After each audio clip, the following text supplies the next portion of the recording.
So I've got him pinned under the basket. I'm doing the move again where I'm gonna wrap him with my leg. Look what he does. It's just recently been 2 years since NBA 2K19 dropped, transitioning us from what was one of the most frustrating 2Ks ever to one of the most frustrating 2Ks ever. It was annoying for different reasons than 2K18 though. Where that game brought us the infamous missed layups and inexplicable bump steals, 19 seemingly had a new exploit or glitch in the gameplay pop up every week. But was it bad enough to sabotage the game as a whole? That's what we'll find out as a part of this series where we rank 2Ks based off their presentation, gameplay, graphics, and features. No intro, obviously. There was never another on this generation of consoles. However, what it lacked in intro, it made up for in interface. This was easily the best looking setup since NBA 2K16 and it even rivaled it. The backdrop was a 3D interactive lounge type of environment that panned to different scenes depending on what mode was chosen. It was creative and gave off the feeling they'd actually put some effort into detail, especially when compared to the previous two. The team selection screen came out clean with a cutout of the best player on each squad, and the pregame show saw improvements as well where the crew would actually be inside the arena of the home team. Although the outline around the player graphics looked accidental sometimes, taking away from the crisp look of previous years. Also, they used the pregame stand to advertise VC. Smart business move, but massive L. I don't know where to begin here. I hate being so negative in these reviews, but seriously, just about everything I remember about this gameplay is negative. For that reason, fair warning, I am about to go completely out of order in my assessment, just whatever comes to mind first. This man's release is so fast that he got into his form without the basketball. Contested. Base 11. Those words will haunt me for the rest of my natural existence. Hito Turkoglu, Danny Granger, any player that had this in their shot may as well have been Kevin Durant. It was an exploitable offensive tool on the level of the snatchbacks in NBA 2K18, and it practically shattered my team once people figured that out. It wasn't just that it was an awesome release, as you saw, it was quite literally glitched. 5-point plan to improve player-referee relations. These became needed last season with a lot of stars. 2K19 introduced this arcade-ass pushing feature in post-takeover, and I've still seen it in gameplay today. This footage is from one of the first NBA 2K19 games I ever played, and I was dumbfounded when Admiral went in his bag for this. Like, in a simulation basketball game. Why? Why would anybody have the ability to blatantly shove their opponent out of the way in an official game? Oh yeah, more on the introduction of Takeover soon. Moves in a wild summer. Back to Morris. And oh, he blocked it and deflects off the backboard. I guess we can't really be mad at this one, as the devs went overtime to make sure you could basically cheat with Giannis. But it's not like he isn't taking steps into the paint from half court in real life as well, so... And admittedly, it was a hell of a lot of fun. You couldn't use him like this in games before. It was largely thanks to the new ability to string together spins or Euro steps with dunks. They may as well have just gave away Giannis themed controllers with the game. I'm not really listing this as a negative though. Giannis gameplay was a lot of fun. Caught the defense totally off guard. And how's that for a one-man? Completely broken. In any mode. This, yet again in this series, falls under the category of features I cannot believe made it past testing. If that's even a thing here. Anywhere, triple threat, quick match, didn't matter. If you wanted 2 points, you tossed it off the glass. It was practically a way to cheat, as it felt like this move created some impenetrable force field between the ball and the player. Nobody could knock it away. The dunker became immune to obstacles. Definitely one of the most broken gameplay features in 2K history. Huh? Setting a screen in NBA 2K19 could cost you the game. One of the most basic elements of offense, and you were risking the guillotine anytime you called for one. The craziest part was, this felt like something that could have been patched, but you guessed it, it remained broken the entire year. We literally just had to accept around 2 fouls a game that were no fault of our own. There's just no way that doesn't count against the gameplay. Here's Millsap. Second shot opportunity. Chandler. 2K got a bit patch happy and overcorrected a lot of the release day issues that year. The defense was way too tight, everybody had claws like Kawhi Leonard, but somehow the shot success was always way too high and people were consistently leaving matches shooting nearly 60% or over. Then the patches came, all of a sudden you once again couldn't hit a layup on your best day, which was, hey look, that was the exact same issue in 2K18. Finally came the absurd timeout glitch people mostly utilized in my team. Essentially, not only would they run some super cheese lineup, they then choose a point in the game where they call called consecutive timeouts, which all but fully replenished their players so they'd never have to make a substitution. Also never got fixed. However, those are pretty much the main issues I still remember off the top of my head a couple of years later, and it's only fair to try to get to some of the additions they made in this department. They updated the play art, which was nice if you actually ran plays and they actually amounted to anything. Takeovers, however, were and remain a great addition to the game, making their introduction here. Sure, they're partly responsible for the fuckery you saw in the post earlier, but they definitely added a completely new dynamic which it doesn't feel like you get every year. Mainly, this helped in my career where your takeover would depend on your build and allow you to dominate an aspect of the game you were presumably best at. I at least think it's a cool way to simulate being in the zone virtually, and it's especially helpful to this day if you're a big man. With the introduction of this feature came the double takeover for one of the 2 years it existed. This is something a lot of people seem to like, and we can only wonder if it's going to make a comeback next gen. It was also delighting to see that, just in general, they'd at least listen to the biggest issues players had with 18. Snatchbacks and blow-bys were basically impossible when the game released, as mentioned earlier, due to the overcompensation on defense, which was patched, and they'd even went as far as to tweak individual cheese plays, namely the quick 4 horns flare.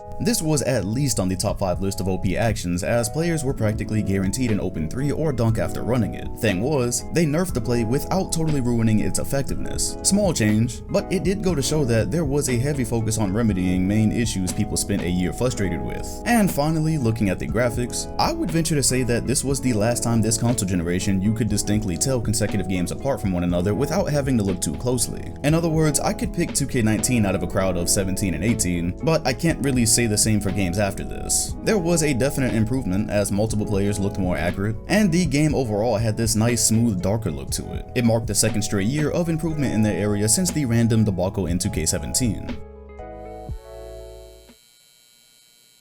Well, my career got rid of Be Fresh, so they were already up 1. The new story led you from China to the G League to the actual league in a story that I guess wasn't terrible. The more important thing here was that we were now actually able to skip cutscenes. So no Be Fresh and only as many cutscenes as you could stomach. Awesome. 2K also added more reliable ways to earn progress on specific badges through drills and more options to earn VC, so it didn't feel like the only way to progress was to buy some, in theory. And of course, the most important feature in any of my career, the neighborhood. It returned in 19 after what was honestly a fairly disappointing debut. For this iteration, they completely redid the layout so players didn't have to waste valuable time doing cardio from one end of the map to the other to get where they wanted. The new design was more of a town center where the most important features were in the middle, while the extra options surrounded it. No need for a GPS this time. They also felt that a shortcoming of 18's version was the pure lack of things to do, which eventually led the mode to die. So they remedied this by adding these PlayStation Home type mini-games, but also events that would provide opportunities for players to earn VC like dodgeball. It felt awkward at times, but I can't say it wasn't fun. Getting a haircut was now free as they came around to the conclusion that it might have been a bit scummy to start off the last year's mode by overcharging for them. But players did however have to pay for skateboards and bikes that would allow them to navigate the simplified space even quicker. Then there was possibly the biggest addition, an area called the cages, or slam ball from back in the day if you remember that. Basically trampoline basketball that I guess could be fun with the right group of people. As mentioned in the gameplay section, the takeover system forever changed the way my career was played. We're even currently focused on how to build our players to best utilize them as we move on to next gen. Certain builds produce certain takeovers, and it provided a helpful way to accumulate stats to advance your player faster. My team received some tweaks per usual, and dare I say, I was having fun for a while throughout my first time playing the mode. Yes, I'd never so much as clicked on my team before 2K19. It seems that they'd typically been good in adding incentives and challenges to keep people interested in playing the mode. And following that path, My Team Unlimited was a new mode presenting players with chances to earn rare cards by going 12-0 in any given month, which offered an infuriating yet rewarding journey. If the player fell short, which we almost always did, there were different rewards for how many ever wins you managed, so it wasn't a pointless all or nothing. The new triple threat mode, however, was probably my favorite pastime here. You could either play threes against NBA teams or real online opponents, which was the only version I ever used. This was very quick, gratifying fun, and I personally liked the casino looking level design. But part of what could keep you on this mode for hours were the single and multiplayer challenges. With 2K revamping the way you were rewarded for playing them, they felt worth at least indulging in. Although a problem I felt even carried over to 2K20 was a lot of it felt like mindless grinding against inferior competition, at least against the computer. That's where domination really comes in. Dominating a set of NBA teams could now get you reward tokens which are added and used to unlock items in the reward market. Again, cool, but beating the dog shit out of the Hornets with my random conglomerate of all NBA players really really was not enjoyable after the first few runs. But speaking of rewards, packs were now tiered so you can make informed decisions on what you might be able to pull. So something very common sense like throwback packs actually being guaranteed to contain throwback players. Don't know why it wasn't like that in the first place. In an effort to reward you even more for your efforts, daily trials were added that would progressively advance as your team became better. To further tie the mode into real life, as they done a couple of times, heat check cards were introduced, which were cards that would receive boost if the corresponding player had a hot night in real life. My team as always was littered with loads of small changes here and there, as it's safe to assume it's their second most prioritized mode. For my first experience with it, I was having fun until the exploits with the cheese lineups, base 11, and James Worthy teaching me what a Galaxy Opal was. He hit me for something like 80 points with mostly threes, and I realized arcade basketball really wasn't for me. For the 10 people actually playing my league, the biggest addition appeared to be the packing of all the offline features into my league online, the only feature missing being the in-season training for players. Other than that, they added even more details to creating a player, tuning sliders, really the few things they could add to what was already a fairly extensive mode.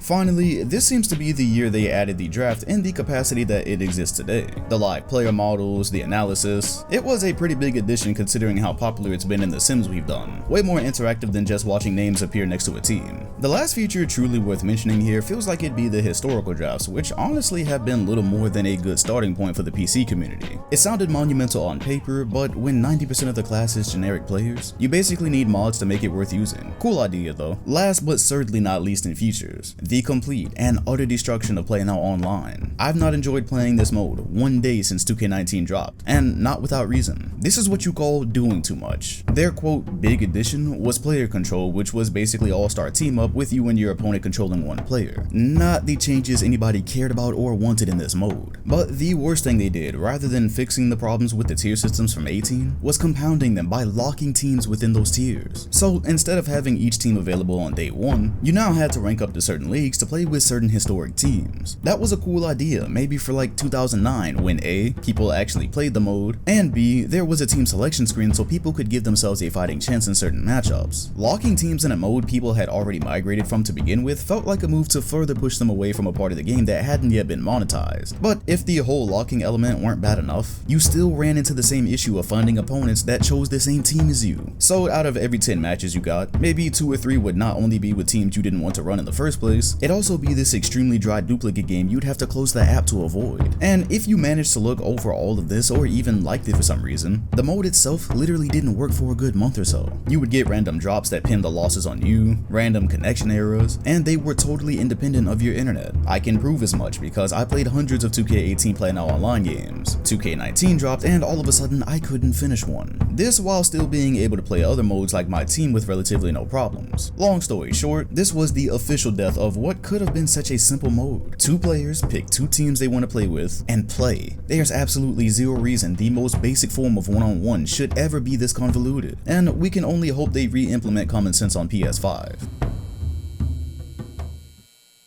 Starting from the top, presentation gets an easy 10. It's arguably the best interface of this generation and is on the same creative level as 2K16's 3D Arena. They even kept it around for 2K20 before stripping it away this year for whatever reason. Gameplay, however, does not get a 10. Does it ever? It's honestly hard to go any higher than a 6.7 here. I asked what people remembered about this game shortly before making the video, and per usual, people remembered it fondly. They'd seemed to totally have forgotten the broken screens, regression of layups, exploits, and everything else that made playing this game a drag over time. So although I and apparently many more people remembered having fun, it'd be cheap to just overlook the fact that I have like 20 videos on my second channel from that year detailing issues we were suffering. Again, it doesn't mean we didn't have our fair share of fun. I'm giving the graphics a 9 for being the most visually pleasing since 2K16, and with features I'm going with a 7. One of these specific reasons is I can remember the few My League Online players that existed crying for help as the mode was practically unplayable despite it seeing the biggest additions. Of course, so few people used it, the complaints never became mainstream. Also, as detailed, Play Now Online was officially destroyed and remains that way in the present. That being said, my team and my career saw a good amount of additions and kept players engaged per usual, so those modes carry the 7 rating here. Averaged altogether, that gives 2K19 the surprising score of 8.1. And I say surprising because with the amount of problems that I documented back then, I could have seen it doing a lot worse than the 3-way tie it currently has for 5th. Of course, after we review 2K20, we will break those ties and give these official rankings, as the current are just placeholders based off raw data. So what did you think about NBA 2K20? Did you enjoy it? Is it all of a sudden the greatest 2K ever, even though you absolutely hated it when you were playing it? Let me know in the comment section below. Also, hit the like button and subscribe if you enjoyed the video, and hit the bell next to my name if you want notifications each time a new video drops. Thanks for watching, and I'll see you all on the next one.